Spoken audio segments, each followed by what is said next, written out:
क्षेत्र की खबर से रखेंगे अपडेट, क्योंकि हम हैं अपडेट इंडिया, सच सच्चाई के साथ। हम हैं अपडेट इंडिया, सच सच्चाई के साथ। मध्य प्रदेश के बालाघाट के अंतिम छोर पर स्थित गांवों में बाघ का आतंक थमने का नाम नहीं ले रहा। बालाघाट जिले के कटंगी सर्किल में 7 महीने के भीतर 5 लोग बाघ के हमले में अपनी जान गंवा चुके हैं। वहीं पठार अंचल के 3 गांवों से 3 लोगों की मौत हो चुकी है। हाल ही में 65 साल के बुजुर्ग सेवकराम गौपाले के बाघ के हमले में इलाज के दौरान मौत हुई।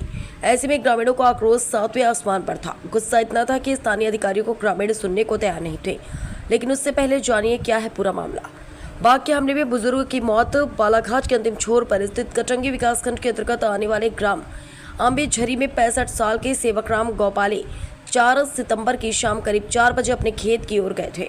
वह अपने खेत में काम ही कर रहे थे कि अचानक उनका सामना बाघ से हुआ। उनके बैल को तो भागकर घर आ गए, लेकिन वह बाघ से लड़ते रहे। इसमें उन्होंने जीत हासिल की और खुद चलते हुए अपने घर पहुंचे, लेकिन बाघ ने उन्हें पूरी तरह जख्मी कर दिया था। ऐसे में वन विभाग के कर्मचारियों ने ही निजी वाहन से घायल सेवकराम को कटंगी के अस्पताल लाया गया, लेकिन वहां पर प्राथमिक उपचार दिया गया और जिला अस्पताल रेफर कर दिया गया। लेकिन बाघ ने उनके गर्दन और गाल को बुरी तरह नोच लिया और रात करीब 11 बजे उनकी मौत हो गई।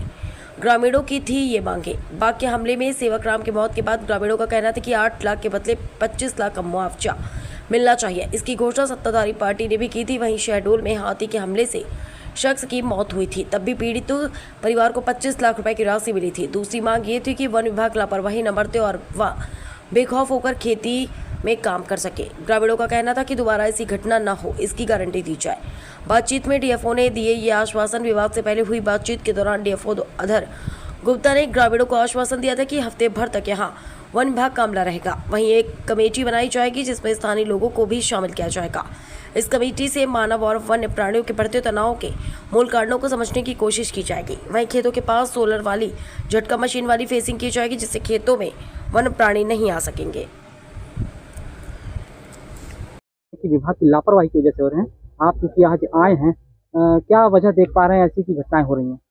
ये बहुत ही दुखद घटना है और यहाँ पे लगातार टाइगर का मूवमेंट बढ़ा हुआ है।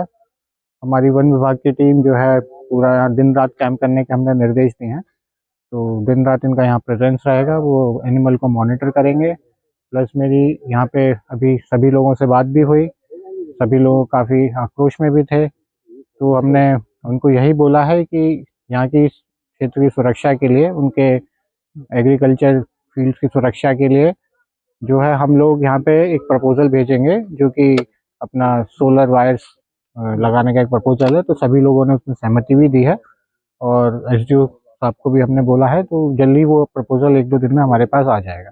तो हम उस पर कार्रवाई करेंगे और फ्यूचर में हम ऐसी घटना पुनरावृत्त नहीं हो, इसका पूरा प्रयास करेंगे। सर, 7 महीने में 4 लोगों की बाघ के हमले में मौत हो गई है और कई लोग घायल भी हुए हैं, और इसके अलावा जो पालतू पशु है वो तो होते ही रहते हैं। तो इस तरह की घटनाएं कब तक रुकेंगी और इसके लिए खास क्या प्रयास किए जा रहे हैं, जिसमें ये तो इसके लिए मेरी अभी आप वहाँ पे सब लोग थे साथ में, मेरी वहाँ से उनसे बात भी हुई थी, सभी ग्रामवासियों से, यहाँ के जनप्रतिनिधि से, किसान संघ के अध्यक्ष से। तो इसके लिए हम प्रयास कर रहे हैं कि एक हम एक्सपर्ट कमेटी बनाएं और इसको हम जल्दी हम जो इसका समस्या का जो जड़ से हम इस समस्या को सॉल्व करना चाहते हैं, जिसमें वाइल्ड लाइफ एक्सपर्ट्स भी होंगे, हम इनवाइट भी करेंगे, यहाँ के जनप्रतिनिधि भी होंगे, यहाँ के लोकल लोग भी होंगे। तो जो भी उस कमेटी में या जो भी उस रिपोर्ट में सुझाव आएंगे, हम उस पर कार्रवाई करेंगे। मेरा एक आखिरी सवाल था, जैसे कि सोनेवानी अभ्यारण्य को लेकर के लगातार चर्चा चल रही है कि अगर ये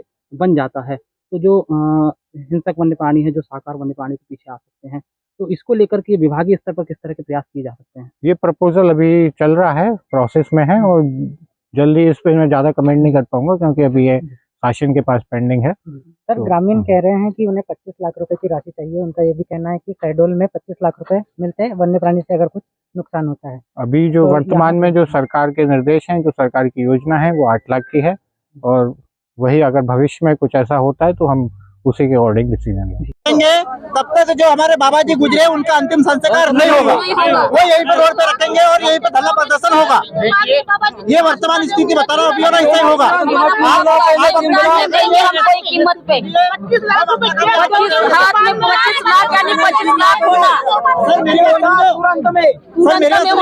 आप अपना काम करिए, लाइन पे लग जाइए, हम अपना काम करेंगे।